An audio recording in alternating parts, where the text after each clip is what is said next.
प्यारे बच्चों, आज हम हिंदी व्याकरण में पढ़ेंगे वचन। वचन पढ़ने से पहले आप संज्ञा और सर्वनाम जरूर पढ़ लें।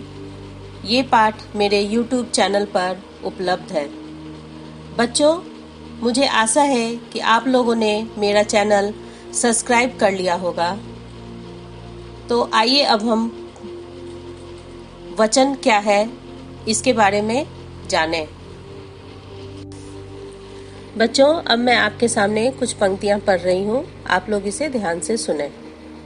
लड़की विद्यालय जा रही है, लड़कियां विद्यालय जा रही हैं। गंगा एक पवित्र नदी है, भारत में अनेक नदियां हैं। यह सड़क कहाँ जाती है? दिल्ली की सड़कें चौड़ी हैं। उसने गीत गाया, उन्होंने गीत गाए। बच्चों, इन पंक्तियों में संज्ञा या सर्वनाम की संख्या एक या एक से अधिक होने का पता चल रहा है। अब बच्चों, इस तरह से वचन की परिभाषा होगी। शब्द का वह रूप जिससे संज्ञा अथवा सर्वनाम के संख्या का बोध हो उसे वचन कहते हैं। जैसे कि बच्चों, मैंने आपको पहले ही बताया कि जहाँ संख्या अलग अलग होती है तो हम उसे वचन कहते हैं। अब जैसे मैंने पहले बताया था कि लड़की विद्यालय जा रही है, यहाँ एक लड़की के विषय में हम बोल रहे थे तो लड़की उसमें लिखा था, और दूसरी पंक्ति में लड़कियां विद्यालय जा रही हैं, मतलब बहुत सारी लड़कियां हैं जो विद्यालय जा रही थी। ठीक है, जैसे लिखा था यह सड़क कहाँ जाती है, किसी एक सड़क के विषय में पूछा जा रहा था तो वहां पे सड़क था, लेकिन अगली पंक्ति में था दिल्ली की सड़कें चौड़ी है, मतलब दिल्ली की बहुत सारी सड़कों की बात हो रही थी, तो यहाँ पे वह सड़कें हो गई। यहाँ संख्या जो है वो बदल रही है। ठीक है, तो वचन वह है जिसमें संख्या का बोध होता है। अब हम देखते हैं कि वचन के भेद कितने होते हैं। तो हिंदी व्याकरण में वचन के दो भेद होते हैं, एक वचन और बहुवचन। अब हम बच्चों देखते हैं कि एक वचन किसे कहते हैं। तो शब्द के जिस रूप से संज्ञा अथवा सर्वनाम के एक प्राणी या वस्तु होने का बोध होता है उसे एक वचन कहते हैं। जैसे लड़का, घोड़ा, बिल्ली, वह, पुस्तक आदि शब्द। इस सब में सब एक वचन में है, एक संख्या में है। अब दूसरा भेद है जिसका नाम है बहुवचन। तो देखते हैं हम बहुवचन किसे कहते हैं। शब्द के जिस रूप से संज्ञा अथवा सर्वनाम के एक से अधिक प्राणी या वस्तु होने का बोध होता है उसे बहुवचन कहते हैं। जैसे लड़के, घोड़े, बिल्लियां, वे, पुस्तकें। इसमें देखिए सब एक से अधिक संख्या में है, इसलिए यह बहुवचन है। अब बच्चों, एक वचन और बहुवचन में हम कैसे पहचान करेंगे कि कौन सी ये वचन की कौन सा रूप है। तो आइए मैं आपको अब बताती हूँ कि वचन को पहचानने का तरीका क्या है। वो वचन की पहचान संज्ञा या सर्वनाम शब्दों की रूप रचना द्वारा हो जाती है। जैसे बच्चा, बच्चे, खिलौना, खिलौने, वह, वे, मैं, हम। ठीक है, अगला है जब संज्ञा शब्दों का एक वचन और बहुवचन एक रूप होता है तब बहुवचन की पहचान वाक्य के क्रियापद द्वारा होती है।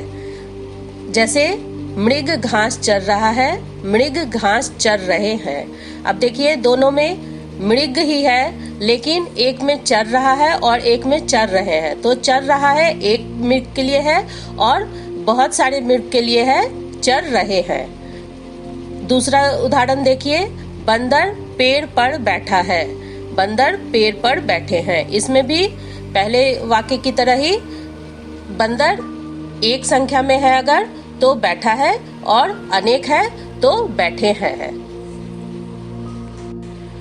अब बच्चों, एक वचन से बहुवचन बनाने का नियम। अब हम देखेंगे कि एक वचन अगर है तो हम उसे बहुवचन कैसे बनाते हैं। अकारांत पुल्लिंग शब्दों के अंतिम अ को ए कर दिया जाता है। जैसे देखिए, बेटा है तो बेटे हो गया, लड़का है तो लड़के हो गया, जूता है तो जूते, चश्मा है तो चश्मे हो गया। उसी तरह ताला ताले बन गया, घड़ा घड़े बन गया, चूहा चूहे बन गया।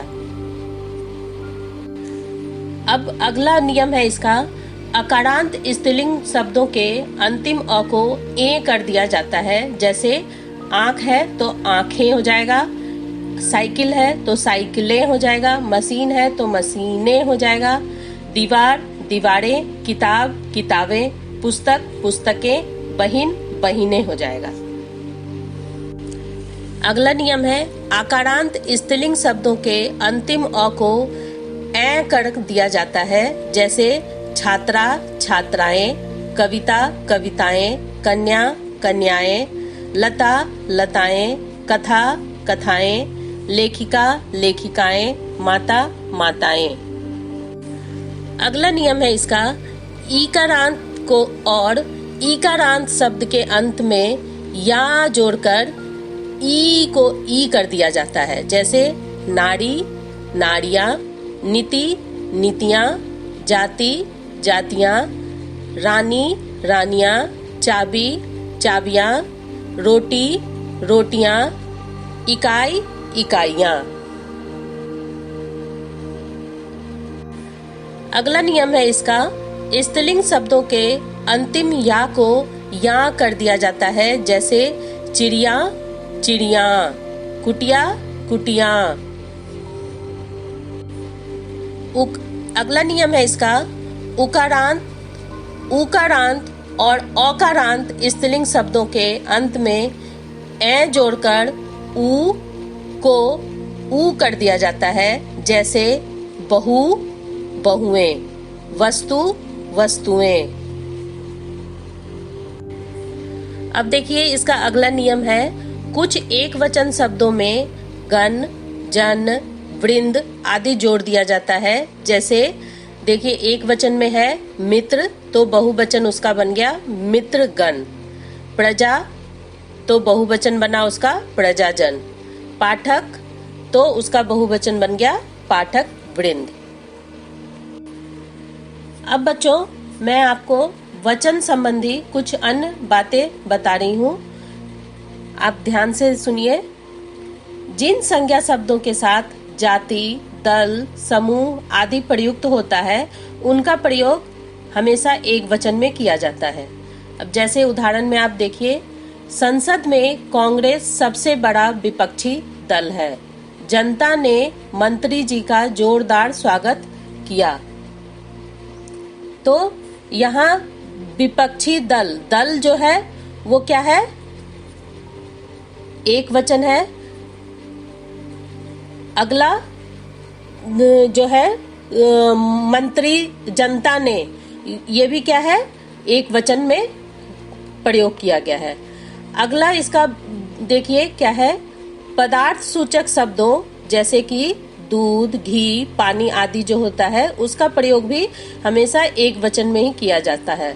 जैसे है बच्चे को गर्म दूध दीजिए, यह भी एक वचन है। बच्चों, आज हमारा वचन का पाठ यहीं पर समाप्त होता है। आशा है कि आपको यह पाठ अच्छे से समझ में आया होगा। हिंदी व्याकरण के आगे के पाठ के लिए आप मेरे चैनल को सब्सक्राइब करें। धन्यवाद।